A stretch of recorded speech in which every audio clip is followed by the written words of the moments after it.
What's happening, everybody? Welcome into a brand new episode of Fighting Words. I'm Bob Wankel. We don't have Anthony Sanfilippo here, but we do have Tim Kelly. So we've upgraded for the latest show here. Phillies are surging. We've got a better host on the other side. I'm excited. Anthony's still down in Key West, Tim, and I don't know if you know this, but apparently the Wi-Fi situation down there is like something straight out of 1992 because like Anthony can't connect. Yeah, I have been informed of that, and I need Anthony to host Philly's Stoplight Sunday. So when he asked me to host this, I felt compelled to come on. There you go. So I'm excited for this because you and we go back a few years now, and we shoot some text messages back and forth during the games, and I always like to pick your brain a little bit because you're kind of you're like as even keel as it gets. Like I've had like this evolution as a baseball observer. I went from psychotic fan to pretty straight Big J journalist, went down there, did the job, didn't really get too emotional about it. I thought it was very easy to detach from the rooting interest. The more you're there, the more you cover it, which I know you know. And now as I've stepped back again, I've kind of reverted back to crazy fan, and I use Anthony more as the journalistic perspective. But one thing I will tell everybody listening to this, and I'm sure a lot of people listening are familiar with your stuff on Pattison and back before Phillies Nation, but dude, Tim is a grinder. I mean, there is nobody that works harder down there than Tim. He is always there. He is totally dialed in. And I'm excited to talk to you today for a fresh perspective on some different things. And I think that this show right now, it's interesting that it comes during a time where the Phillies are playing so well. And I think it's very easy to go to extremes with this team where you feel like, it's the same old story. They have no shot, when in reality, they could very well win the division and maybe make a run in October. And then right now in this moment, you're like, this is looking like a World Series team all of a sudden. And it's a little bit easy to get caught up and swept away in that as well. So I want to work through all of the different parts and things right now and sort of take your temperature on how people should view this team, what's real, what's a concern, and sort of just do a full reset here. Let's, I guess, start here. You go back to August 2nd, and the Phillies had lost, a game on a Saturday to the Tigers. And going into that day, going into that Sunday, into the finale, they were a half game behind in the division. And you wake up this morning, and they're 6 games up on the Mets, and we know what they've gone through.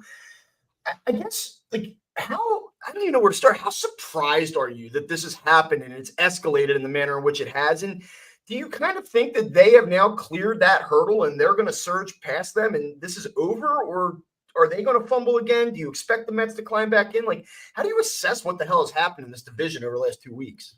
Yeah, I mean, I don't know that the Phillies are going to continue to play this well the rest of the way, and certainly the Mets aren't going to be this bad the rest of the way. But I talked to our mutual friend Mike McGarry last homestand, and I said, if the Phillies finish this road trip upcoming and they're up 5 games on the Mets, that's massive. Now, they may still finish this road trip up 5 games, but to be up 6 games right now, it's no, I did not see that coming. But I will say, for much of this season, I felt like the Phillies were a team that should be buyers. They're in the mix for the World Series, but it's just something felt off. Like it didn't feel like a World Series team.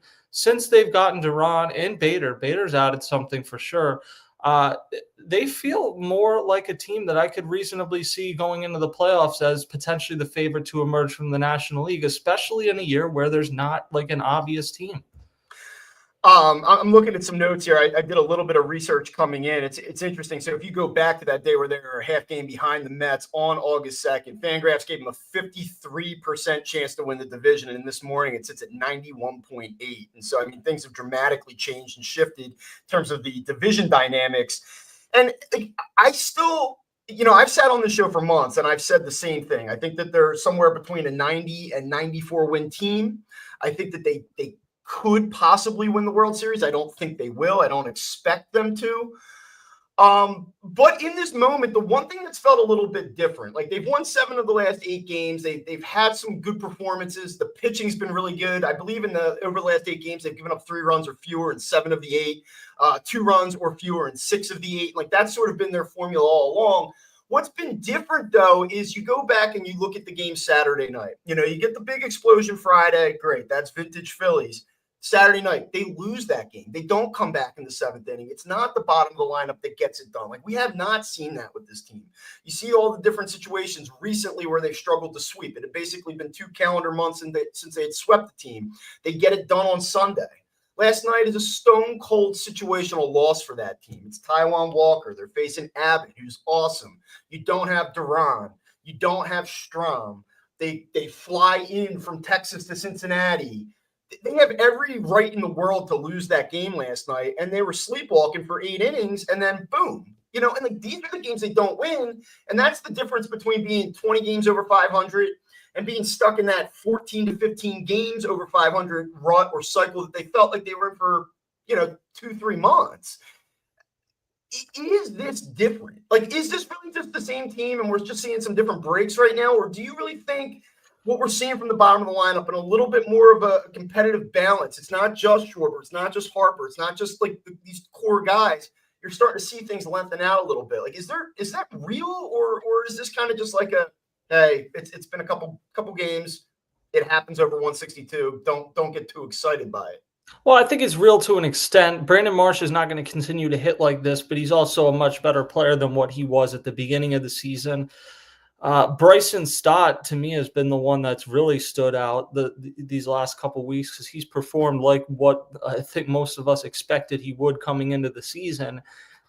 So I think he's really the guy that it hinges on. And then you're going to get Alec Boehm back. And for as much as Otto Kemp and Edmundo Sosa have done a nice job, and Alec Boehm can be frustrating at times, he's still pretty clearly your best option at third base. So, I think this team has you mentioned they're 90 to 94. That's what you've thought of them most of the year. I agree. And I probably would have gone closer to 90 than 94. But there's an energy with this team since Duran's got here and Bader's got here that feels more like a 97 win team. And that energy may fade a little bit as the newness wears off, but it may also, they may also just be hitting their stride at the right time. It's felt a lot this year like what it felt like. They swept the Rangers last year at home, and that felt like the Phillies were going to win 110 games at that time. And then they swept the Rangers this week, and it feels like all of a sudden, is this the best team in baseball? Right. Well, it's interesting. You mentioned the different energy that they seem to be playing with since the trade deadline, since Duran showed up. You go back now this month, and it's still early. I mean, it's August 12th. It's not August 27th. It's not a full sample of a month long, but since they've basically reconfigured and reconstructed and upgraded this bullpen, they have a 1.63 bullpen ERA. That's third best in baseball. They have a .72 whip out of the bullpen, best in baseball this month, and 156 batting average against, best in baseball this month. And so as we're trying to parse through what's real and what's not, do I think that the Phillies have the best bullpen in baseball all of a sudden? I don't.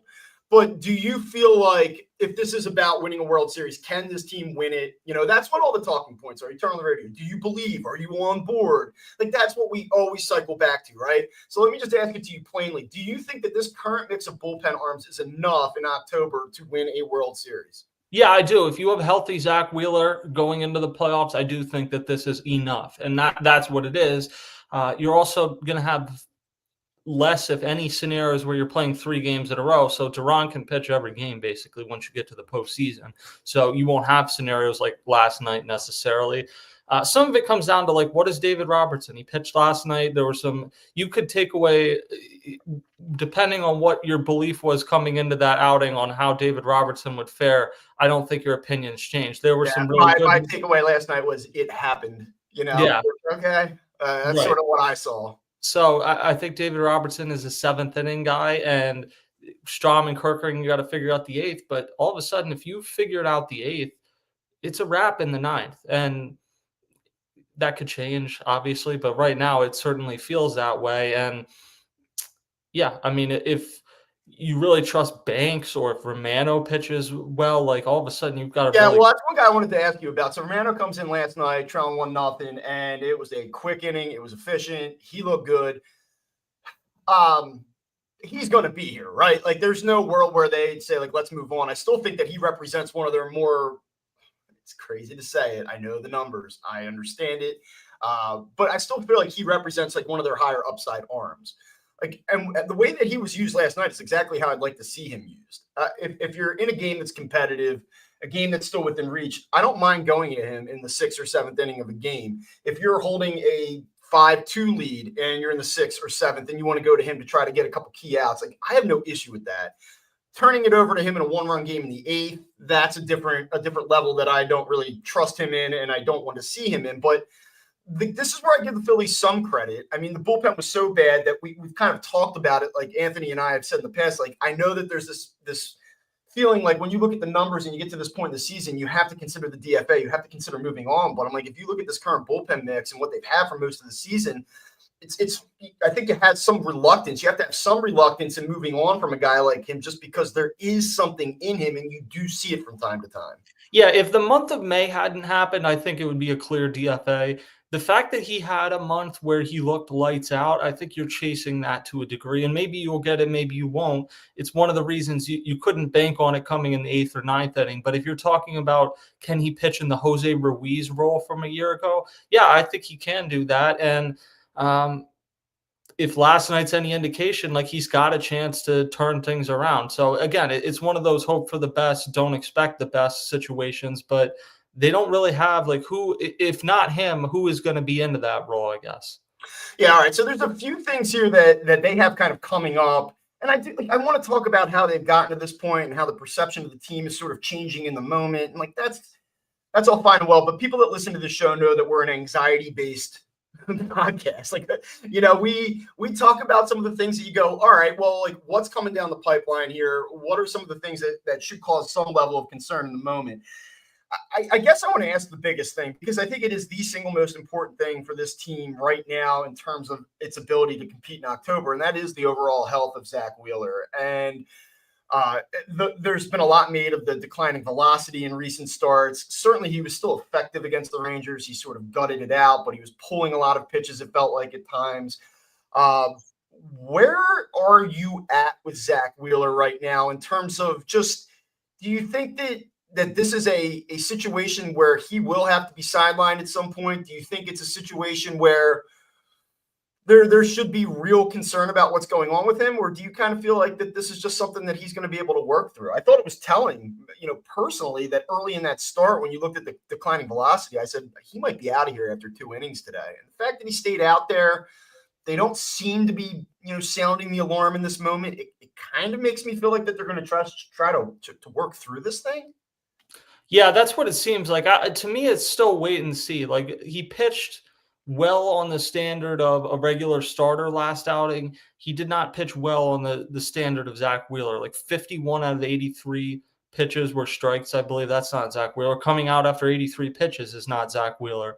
So I think it's still wait and see. Like, could we wake up tomorrow and the Phillies have decided to put it on the IL? Yes. And particularly if Aaron Nola is about to rejoin the rotation, maybe that makes even more sense.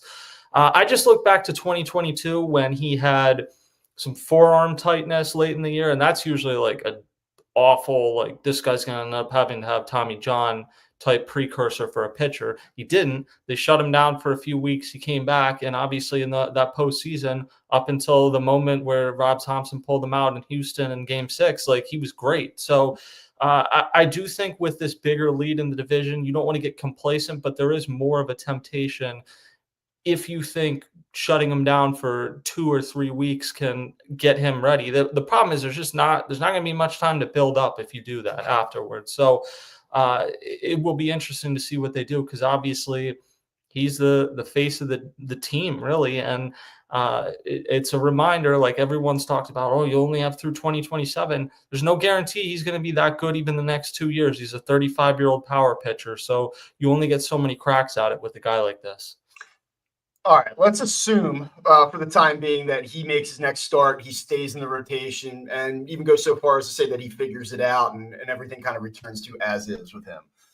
Aaron Nola is coming back, as you just mentioned. I guess, first of all, for people listening, what do you kind of see as the timetable for when he rejoins the team? And then how do you see the rotation shaking out from there? Like, what is the domino effect to that? I mean, Taijuan Walker, I know, is the obvious guy to come out.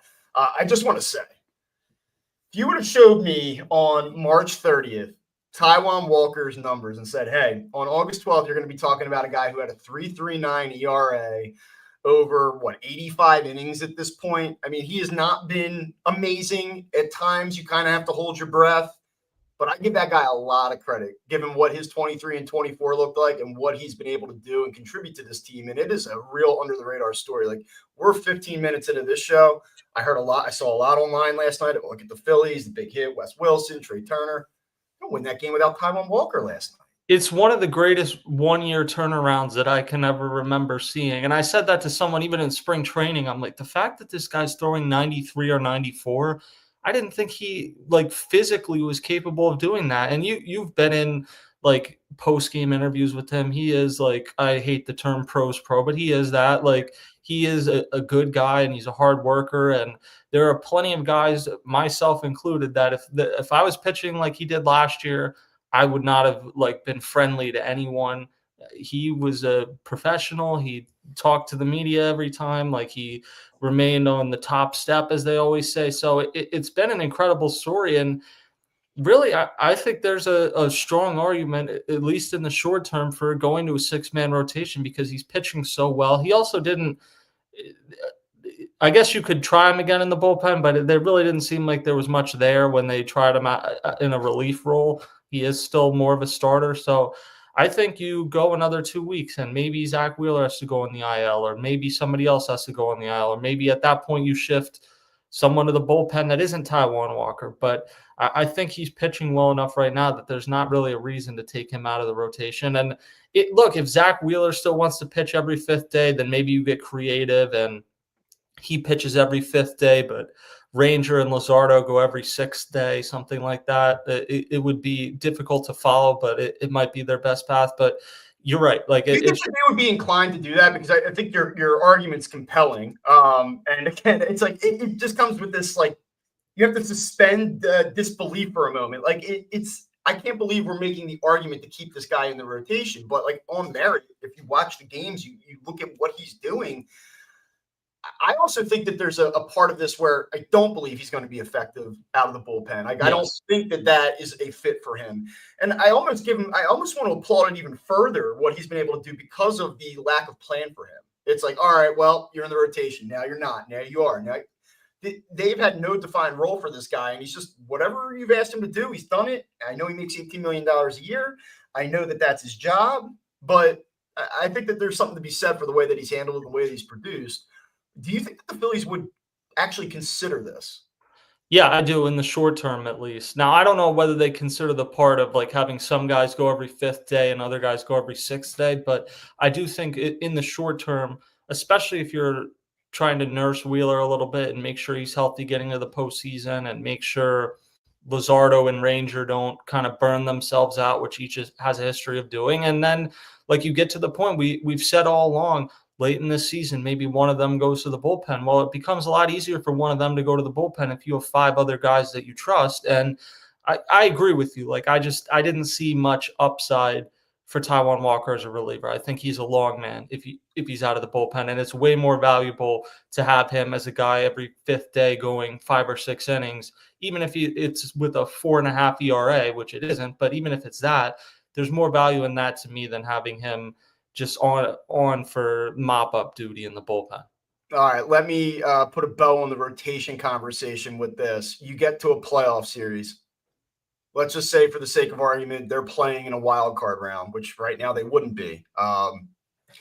Who is your Game 3 starter, considering everybody's healthy? Who starts that 3rd game for the Phillies? Well, it's going to depend what Aaron Nola looks like coming back. Right now, my Game 3 starter would be Ranger Suarez, but Aaron Nola can certainly pitch his way into being that. And Jesus Luzardo could pitch his way into being that too if he gets on a tear like he was at the beginning of the season. He's difficult to figure out because, like, I see in theory what people think about him as a relief pitcher, but if he can't pitch with guys on base, like, I don't know how you're bringing him into leverage situations in the playoffs necessarily. So some of it does come down to, like, how do you best allocate people? And even if Ranger's your number 3 starter, if he's also like a better fit for the bullpen, maybe the thought is use him out of the bullpen and put Aaron Nola in for game 3, depending on how, because Aaron Nola, like, in a wild card series, I think if he's not one of your 3 starters, almost why is he on the roster type deal. Right. So, not to say, and Aaron Nola is not an ego guy that if, this was a lost season for him and he's just not picked, that it's going to forever damage the relationship. But there's a respect for Aaron Nola and what he's done. Like, I don't think in an ideal world that they would not have him pitch in a postseason series. All right. Bullpen. Jose Alvarado is on his way back here. Obviously not postseason eligible. We all know this. How do you kind of see the utilization of him upon his return? Do they just throw him right into the fire and say, look, yeah, we know that you're not going to be part of the formula in October, but you're going to help us win these games now. Go get them. Or do they try to account for the fact that he won't be there in October, so they don't want to necessarily get overly reliant on him in high leverage situations? Like, how do you play this with him? Well, I think he's not going to get used over Duran, Strom, or Kerkering. But after that, like, you have to get there. You want to win the division. I know Phillies didn't have success when they got the bye, but I'm still wired to think getting a bye and skipping around to the playoffs is still the best way to potentially win the World Series. So, yeah, you have to balance the fact that he's not going to be there in the playoffs, but you have to get there and you have to put yourself in the best position. And knowing you're not going to have him, you are inclined, I think, to use him to the fullest extent. Now, I would imagine they'll say we're going to ease him back in initially, but by the time the calendar hits September, like those last 3 or 4 weeks, I think you're using him wherever you need to use him, while understanding that you're not going to have him in the postseason. But it is like a difficult thing to balance. But he looked really good at the beginning of the season, and by all accounts, he's been really good at Lehigh Valley. So if you have him available to you, it's like if you had a guy available to you that is a major injury risk, but he's healthy right now, yeah, he might get hurt before the playoffs, but in the meantime, you're going to use him to try and have success, and that's kind of the way I look at it. What do you see with him long term? I believe he has, a $9 million club option next year. So I know when he was suspended, the news broke. It was like, well, this has obviously fractured this relationship forever. How can you trust him? You're obviously going to have to move on from this guy, wash your hands of it. I don't think that's the way this is going to go, personally. I think that was an overreaction in the moment, a very emotionally charged reaction in the moment. You think if he comes back up here, pitches well in September, helps them get to the finish line and win a division and see what happens from there, that they probably pick up that option?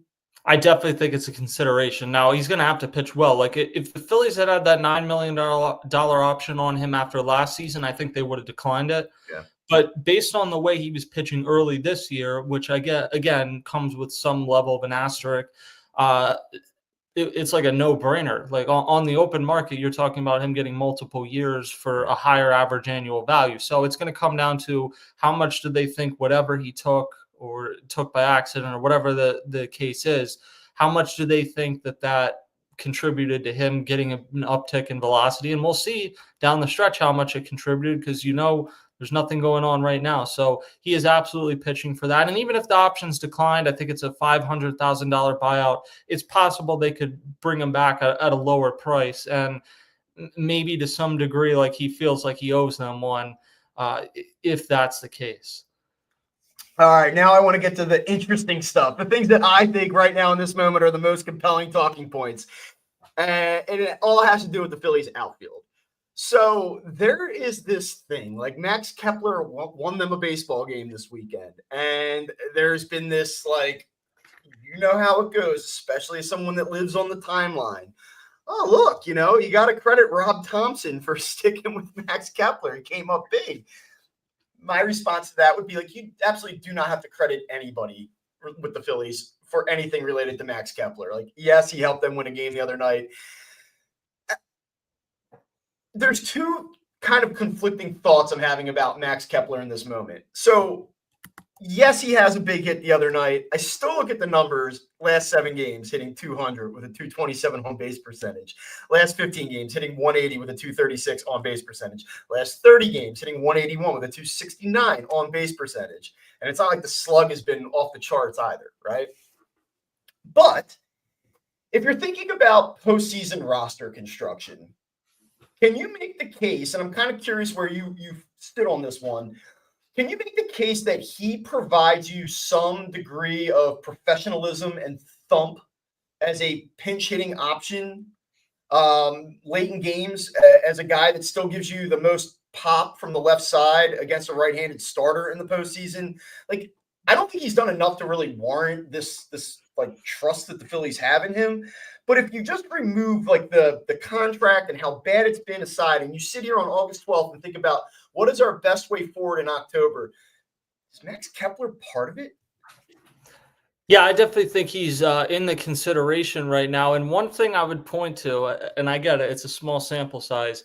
In 35 at bats in right field, which is his natural position, we talked for years about how you got to get Scott Kingery back to his natural position, and all of a sudden It wasn't Scott's fault. None of that was Scott's fault. All of a sudden he'll be great. Well, Max Kepler at his natural position is hitting 400 with a 964 OPS, as opposed to left field where he's hitting 190 with a 652 OPS. Now, that probably means nothing, but I do find it interesting, especially as we get into some of these stretches where maybe I know Rob Thompson said over the weekend that, well, we're going to give everybody a day off because the turf is hard in Texas. And I do remember being there for opening day a few years ago and players complaining about the surface. So there's maybe something to that, but I also find it to kind of be a convenient excuse. And one you were bailed out on by the fact that you were facing Corbin, a lefty, on Sunday, because there's no other way you were taking Brandon Marsh out of the starting lineup.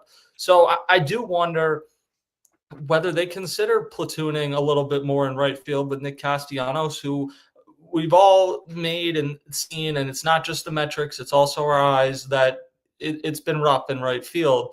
If he's not hitting against righties, which I believe the OPS is like 710 this year, is your best lineup against righties with Bader in center field, Marsh in left field, and Max Kepler in right field, a position that he's fielded well at in his career, and maybe he's a little more comfortable there. I don't know. It's, again, probably nothing, but it is something small that I noticed that whenever he seems to be in right field this year, he's hitting a little bit better. Well, it's an interesting observation to make, and it sort of perfectly transitions to the next talking point. The Phillies have been very platoon reliant, platoon heavy.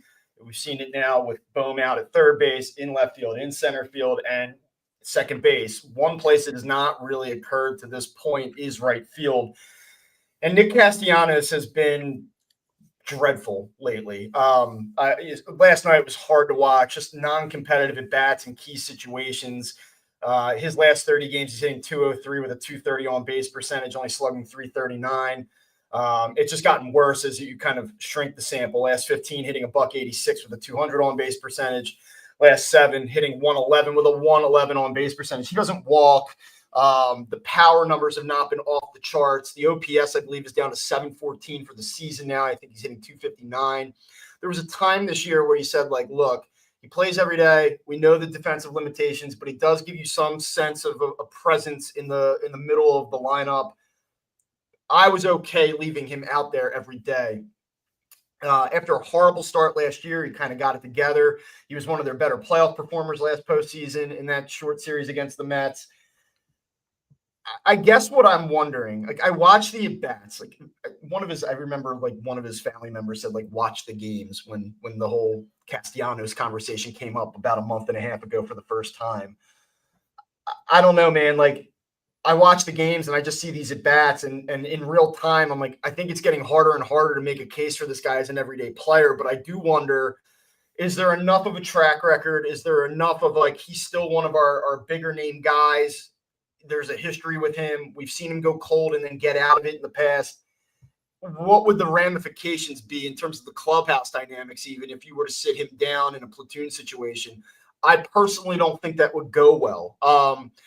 Not that other key players in the team wouldn't understand why, but I wonder what his energy and his mindset would be, and if there would be any kind of, I don't know, clubhouse ramifications if Nick Castellanos became a platoon player. So I guess I'll ask you two different questions. Would you platoon him, and do you think they will? Well, I think on paper, I would at least give it some run right now. Now, maybe he comes through and he starts to hit again. Like, he hit 2 home runs off of Spencer Strider, a righty, in that postseason game. And really, you mentioned that if you just take the NLDS, Nick Castellanos is one of the great playoff performers of all time. In that series, he is absolutely raked every single time he's played in it.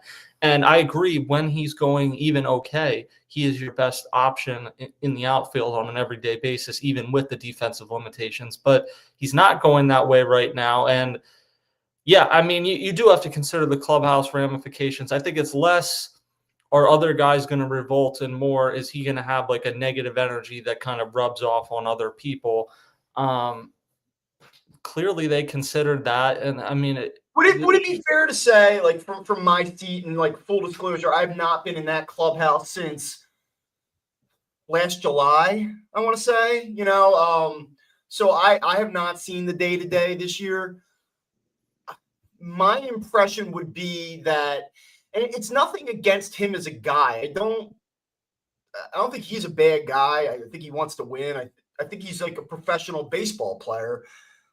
I suspect, though, that if they were to purely platoon him, that it would not go over well with him. I get the sense that he feels like he is, I don't know, owed, but he deserves to be in the lineup every day, and that he would not see the other viewpoint, the opposing viewpoint in doing this. And I do wonder what that would mean. Do you think that's a fair assessment? Yes, I do. I think if you do that, you're probably burning the bridge for next year. Like you're saying, get through this season, maybe we win it all, you get a ring, and then we'll figure what happens with the last year of the contract in the winter. Clearly, they considered the possibility of taking him out for defensive replacement earlier this year, and when he revolted, there's no other explanation. He revolted, and then they didn't do it again. So he kind of, in a way, like bullied them out of doing that. It's just, has it gotten to a point now offensively where it's overwhelming? And I think it's possible, especially now that you have Bader and Marsh is playing so well, two things you didn't have going for you back earlier this season. It has to be a consideration, but it's one that can't be done lightly because, again, he's owed $20 million next season, and you're looking at probably having to eat that. It's possible that's what this is headed towards anyways. Like maybe around that Marlins series, like they pieced it together and they'll make it work for the rest of the season and then find a resolution for everyone in the offseason that doesn't involve him playing for the Phillies next year. I think that's a distinct possibility. But certainly, I think if you platoon him for the rest of the year, you're probably saying he's not coming back next season. Do you see Harrison Bader getting more time against right-handers as things move forward? Do you think there's sort of like a soft launch into that direction? Is that really? I know that Anthony and I have had conversations about. I'm giving it 6 days, and we're like, what the hell is that, right? Like, what do you make of that? Well, the 6 days. Max Kepler showed enough in those 6 days to keep him on the roster and kind of fend off the Justin Crawford talk. And maybe the Phillies just don't want to bring up Justin Crawford. It's a possibility. Yeah, that's where I was going next. I mean, it's starting to feel like they don't view him as a meaningful 2025 solution. Well, it's a lot to ask of a guy to come up and immediately like be the answer in an outfield that has been bad, certainly by the standards of a playoff contending team. And if you want him to play every day, like I just don't know that you can justify him playing every day necessarily right now, because you have Bader, who has always been a great defender and hits pretty similarly against righties and lefties. So most days you're going to want him in there.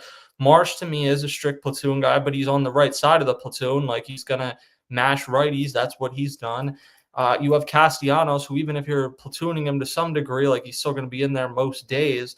So, yeah, I mean, I do wonder with both Crawford and Painter now if we're just talking more about them for 2026, or maybe they come up when rosters expand, but it's not really like a big role. Final piece of this, and you talked a little bit about it earlier with Alec Bohm coming back. I'll be careful how I go about this, but like when Bohm comes back and he's sitting in the middle of the order, there's going to be a corresponding roster move with that, right? And like Otto Kemp came up here and was like sort of a breath of fresh air. They needed a little bit of a jolt, a little bit of a youthful injection, in my opinion, and he gave that to them for a little bit. If I would have asked you 10 days ago, when Alec Bohm comes back, what is the corresponding roster move? What would you have said? Probably Weston Wilson goes down. And what would you say this morning? Auto Kemp. I mean, I think it feels similarly to Derek Hall in 2022 to a degree, and this is what you need. And I think the Phillies lacked it last year. Like 2022, they acquired Brandon Marsh in August, and even though he had been in the majors, it was like this youthful energy that came in. 2023, they had Johan Rojas come up, and the athleticism and excited to get to the park that provided a spark. They really didn't have that last year. This year they had Kemp come up. You get another boost with Duran and Bader coming in after the trade deadline. So, I'm not saying Otto Kemp won't play for the Phillies again. He'll be back up in September, but I think right now it's fairly clear that Weston Wilson is the better option. And I said all along, I think Weston Wilson is much better than the player we saw the first half of this season. And the guy that mashed lefties in the second half of last season, there's a real value for that, especially if you're platooning in the outfield. And I would say the thing that maybe separated Kemp is that he was playing third base, and Weston Wilson can play third base too. He's kind of a positionless guy, but increasingly it feels like Otto Kemp is not really a strong option defensively at third base. So I think if you're going bat wise, to me, it's a relatively easy decision right now that Kemp goes down. All right. So at the top of this, I said we're in a position in this moment where it is very easy to get swept away in what is happening and saying, wow, look at these guys go. They're coming up with big late game hits. They're doing the things that we've been waiting on them to do all year. You, as I've noted, are very level-headed. I think that you are immune to getting caught up in those things.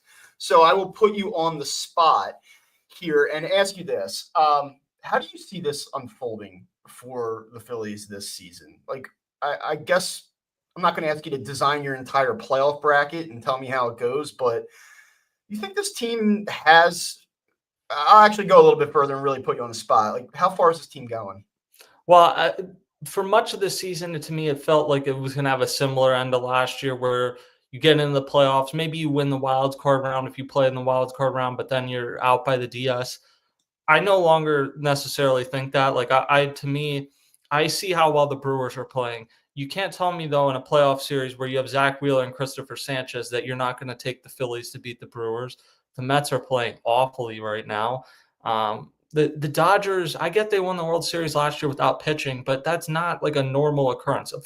I shouldn't say pitching because their bullpen was great, but without starting pitching. And you can't just go into the playoffs every year completely uncertain who any of your starters are going to be and win.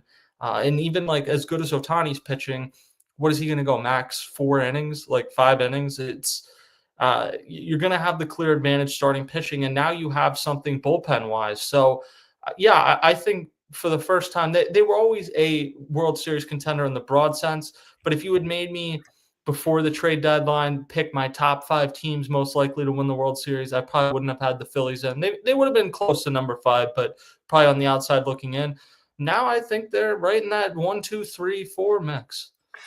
I know that there's this idea that you get into the playoffs, it's all about momentum. Playing in that opening round really it can be a benefit. I don't buy it. Like I really think if talking about the Phillies getting to the World Series comes down to this for me, the real question is, can the Phillies get the 1 or 2 seed, as Kyle asks here in the stream?